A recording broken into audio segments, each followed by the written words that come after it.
It's over. We are screwed.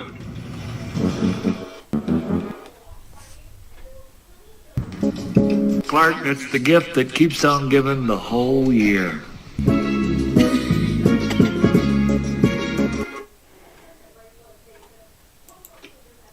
Good evening, folks. Good evening. It's DJ Wonder Chrissy here, and got a good show for you.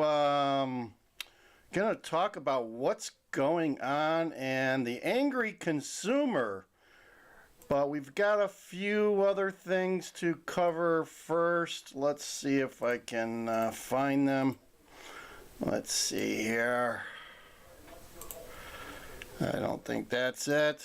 Where is it? Let's go here. There we go. So kudos to 3 Bears who are invited to be inducted into the Hall of Fame, which I guess is this fall. One is Julius Peppers, who came to the Bears for like 4 seasons from, or maybe after here he went to Green Bay, but he was an awesome player for 4 years for Chicago. And Mr. Runback, Devin Hester, who definitely changed the special teams game when his time with the Bears. I think he was here for 8 or 10 seasons. Great player. And last but not least, the ever Bongo McMichael, Steve McMichael from the '85 Bears. He was a force to be reckoned with, and we congratulate him. We cheer his induction, and he right. If you guys if you don't live in Chicago, you don't realize that for probably like 3 years now, he's been suffering from ALS. Severely suffering from ALS, and it's good, deserved induction into the Hall, and hopefully he'll be able to participate in that in some way, shape, or form. And we're pulling for Mongo and the Chicago Bears.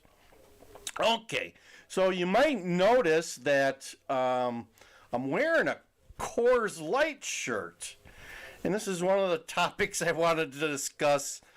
Here's one topic I will say I do not agree with Mr. Donald Trump on. I probably haven't realized that the last couple of days, Donald has been touting singing the praises of Anheuser-Busch and how they're such a great American company, and telling people they need to buy more Anheuser-Busch and fill their houses with it. And I'm here to tell you, don't do it. Don't do it. I am totally against Anheuser-Busch, and I'm glad they're in the situation that they're in. They're in a terrible situation, folks. They are down 30% last year in sales, and it's not getting any better. The reason that Donald came out and threw them a bone was his buddy Dana White of the UFC got like $100 million to make Bud Light or Anheuser-Busch the official beer of UFC. He stole them blind, folks. He stole them blind. Let's just say I do believe at one point that Anheuser-Busch was a good American company. It has since then gone woke, like many companies that I know of. I actually worked for a few companies and got to see them gradually over time turn woke.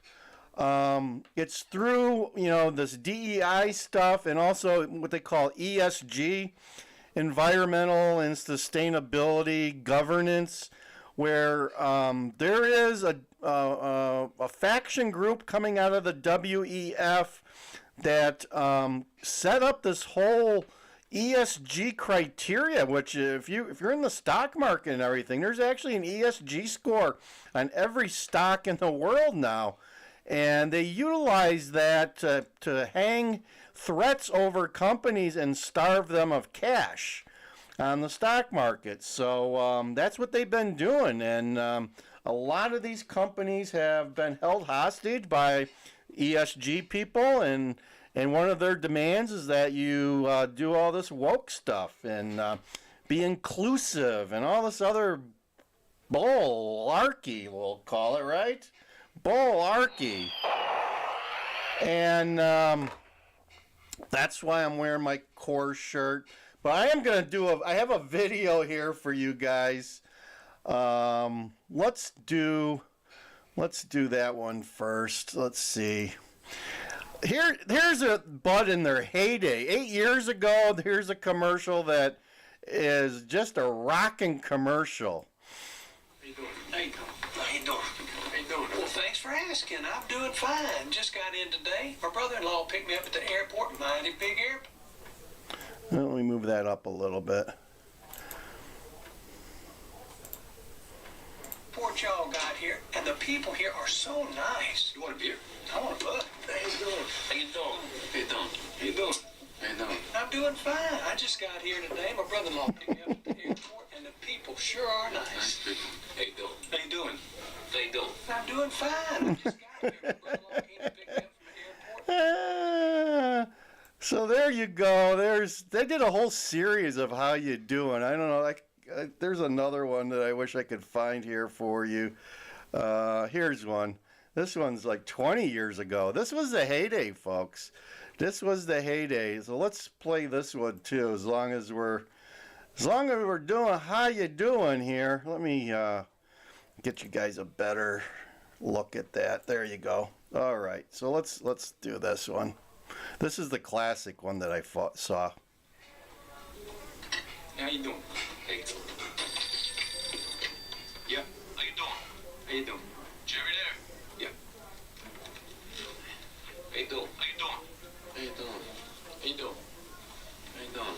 How you doing? How you doing? How you doing? How you doing? How you doing? How you doing? How you doing? How you doing? How you doing? How you doing? So what's going on? You don't want to know. Yeah, so there you go. There's the Italian one, right? That's probably the Soprano. Back when the Sopranos was popular, they came up with that one, I suspect. So there you go. I hope you enjoyed that. So welcome to the show. I am DJ Wonder Chrissy. This is Migrant Mayhem. We're going to give you a little update on the migrants here. And go over, but first we're going to show the Hall of Fame video here where they're talking about the 3 Bears that were selected for the Hall of Fame, NFL Hall of Fame after illustrious careers. So let's watch that. We are going to have 3 different candidates with Bears ties into the Hall of Fame. The most notable of those, of course, is Steve Mungo McMichael, who, if you remember, was a big part of the 85 Bears Super Bowl team. He's second all-time in the franchise in sacks. He's dealing with ALS. He was a force. He's 66 years old, and this is just a huge, huge moment for his career, his legacy to get into the Hall of Fame. Also, we've got the greatest return man of all time, Devin Hester, headed to the Hall of Fame. He's expected to go into the class of 2024 into that Pro Football Hall of Fame. Nobody's returned more kicks to the house than that man. They had to change the rules, Brad, so that there'd be fewer kickoffs because he was active. The Bears, one of 6 teams voting against that rules change because they had the most dynamic return man in the history of the sport. He's finally going to get his due. And Julius Peppers, who spent 4 seasons with the Bears after they got him as a free agent out of Carolina, he is 4th all-time in NFL in the sacks department with 159.5. Looks like he's headed to the Hall of Fame as well. So 3 different players with Bears ties, all headed to Canton. Right now, if you're a Bears fan, because there's so much, we don't know what's going to happen next, whether it's the number 1 pick, the quarterback position in general with Justin Fields, and of course, where they're going to be playing in the next 5 to 10 years. This is welcome news for a fan base and a Bears organization, which just needed something to hang its hat on.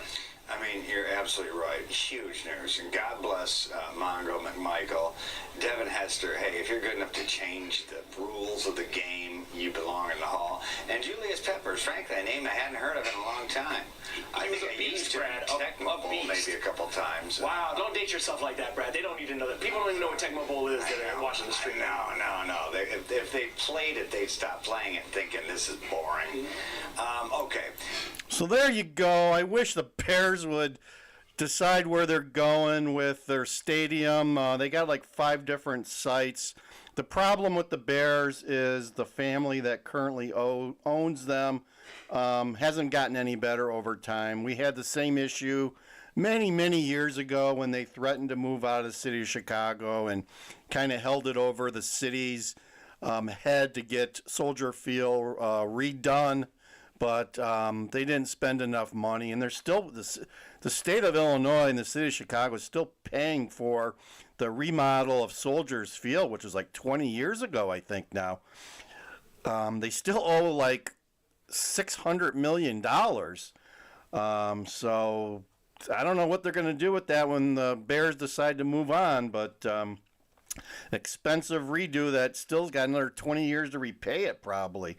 So there you go. So let's get into the heart of the show. Let's talk about the migrants.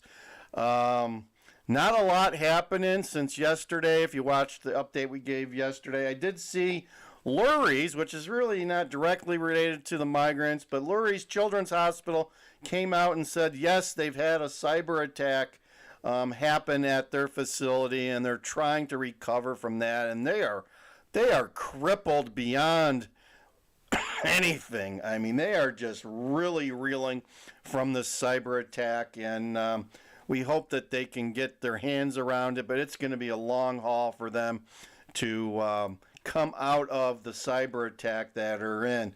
Good evening to Mofo. Yeah, hey Mofo, love your viewing us. Thank you for joining us here today on the stream. Be sure to like, share, and subscribe, folks. We got lots of good content. I just put out some car content today, so check that out. A couple of shorts. I miss the days where I could take the Land Cruiser out and do some cruising in the sun and have a nice ice cold Coors Light on a patio somewhere. Yeah, I miss those days. We still got another 4 to 5 months to wait for that. So let's talk about the title of this stream. Where was the angry consumer? So yesterday I went to an appointment, and there was a lady I know that works in the health field, and I asked her how she was doing, and she says, a lot of the customers or patients that come in here, they are angry. And I said, yeah, they probably are. And let's talk about that a little bit, why people are so angry. I suspect part of it may be in the health industry. You got a lot of people that are probably absorbing their health care increases for 2024 that came around, right? I'm sure not everyone got the same health care policy premium that they did last year. If you did, you're probably lucky. So she says there's just a lot of people that are angry. So I went on to tell her, don't be scared, be prepared. So that anger comes after people when they find out that they're in a bad situation. They get scared first. Okay, so the first time you recognize that you're in a bad situation, you get a little scared, and then as time goes by, you get angry. And if you think about it, I mean, we're being lied to in the media. We're being told that inflation is going down, or the rate of inflation is going down, is technically what's happening. Inflation is not going down. Prices that have risen are not going down anytime soon, folks. That, I remember, I just told my wife a couple days ago, I remember when I could go to Aldi's and I would buy a Snickers for 68 cents. Every time I went to the grocery store, I would buy 5 or 6 of them. 68 cents, not a bad price. Now when I go to Aldi's, that same Snicker bar is costing $1.24. That's almost 100% increase, folks. Almost 100% increase. I think eggs around here now are almost in the $2 range. Eggs at Aldi's used to be 71 cents. I remember that. Mushrooms, a can of cut up mushrooms used to be like 50, 60 cents. They're now like $1.20. So you're not going to see those prices go down ever. They're there to stay. And I think Janet Yellen was in front of Congress today, and they got her to admit that prices are not going down anytime soon. But inflation is slowing, according to the administration. And all those people out there that are fools, right? People that watch the mainstream media, they think that translates into lower costs for themselves. Well, it might a little bit, but it's still the damage that inflation has done to people has already been done. And I think I've said this before, but I don't say it enough. Inflation from the last 3 years of the Biden administration, Joe Bergen, we call him Joe Bergen. The Joe Bergen administration is costing the family of four $11,500 a year. Let me say that again. Inflation from the last 3.5 years is costing the family of four $11,500 per year. So divide that out. That's almost $1,000 a month. That's like $900, $800 a month. Extra. And I think people have finally come around to that realization that, hey, I've gone through my savings, my emergency fund, and I'm running on empty, right? If you watch the economic channels, I watch them too. They talk about buy now, pay later. The use of buy now, pay later in our economy is flourishing like some type of disease. It is way up, and people, companies that do that have gotten that to such a way that you can use that in the grocery store. You can use that at Taco Bell if you want to run to the border, which we wish some of these people would run to the border, right? Speaking of the migrants we have here in Chicago. But inflation is raging, folks, and people are starting to realize that we're not going back to, the good old days, right? The good old days when people used to drink Bud Light. And it ain't happening here, folks. I am the Coors Light guy. You will never see me buy another 6-pack or bottle of Bud Light. I will drink any other swill that is offered to me besides that. I bless myself to that. So there you go. So Chicago media has been not given much press time to the migrants. I suspect it's because Governor Abbott has closed the border in Texas. They're at Eagle Pass. Let's see if we got him here. Here he is. Let's see if we can bring Governor Abbott up for us here. What can we do? Where's Governor Abbott? There he is. Governor Abbott. Get rid of this guy. There he is. He's a great guy. He closed the Eagle Pass breach that they had, and he just said today that he knows that they've gone from an Eagle Pass, have gone from like thousands of people per day to maybe 10. And the surge has moved on to places like Arizona, Lukesville, where our buddy Adam Klepp is at. I haven't seen any good videos come out of his channel yet. You can check out him too, Adam Klepp. He's got a YouTube channel. And California. I don't know if you saw the video. There was a video last week where on La Jolla, just north of San Diego, they came on a boat. They stole somebody's boat, and they just beached this boat on La Jolla where there's like $2 million houses, and all these migrants just took off running. So they're getting creative. The cartel and the smugglers are getting creative. I mean, this boat had like about 10 illegals in it. They beached it, and everyone just took off and started running. So there you go. So the people in California are going to start feeling some more pain too. I know San Diego has got a problem for a while, and it's probably going to get worse now because Governor Abbott's pushing them all over to the western states because he has plugged his holes and he's committing to plug more holes. He says already the state of Texas has already built as much fence lines as the Trump wall. They've surpassed that already, and they're moving on to more because they believe in the wall. The people of Texas believe in the wall, and they're spending their own money to build a wall. So there you have it. As a result, we're not seeing as many migrants in Chicago. So Brandon got a little gift from Governor Abbott here as, man, it's 55 degrees right now. It's 6 o'clock here in Chicago. 55 degrees. It was a wonderful day. I think we're going back to close to 60 tomorrow.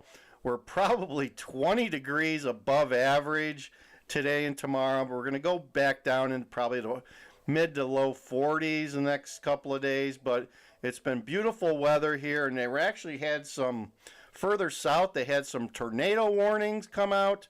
So just weird weather here in the Midwest as we're waiting for spring, we're waiting for summer, and I think someone even told me, the lady I talked to yesterday said some of the trees have actually sprouted with this warm weather, and they're kind of confused because now we're going back into cold weather. So there you have it. I hope you enjoyed the update today.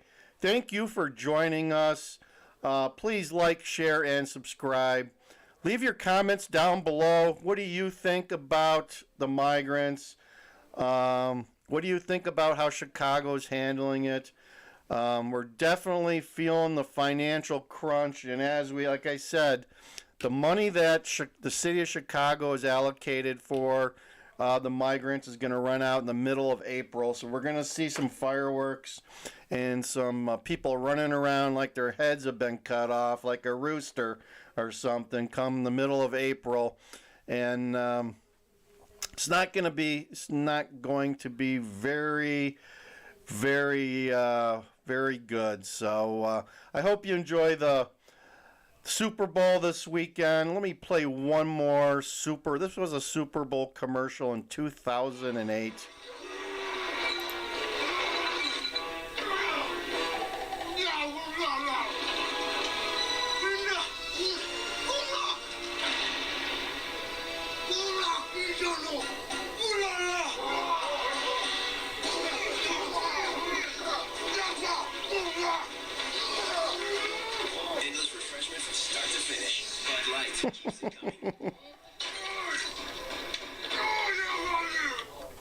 Those are the good old days, folks. DJ Wonder Chrissy over and out. God bless Donald Trump. Don't bless Anheuser-Busch. We're over out here. This is Migrant Mayhem, Land Cruiser Midwest. Like, share, subscribe. Thank you.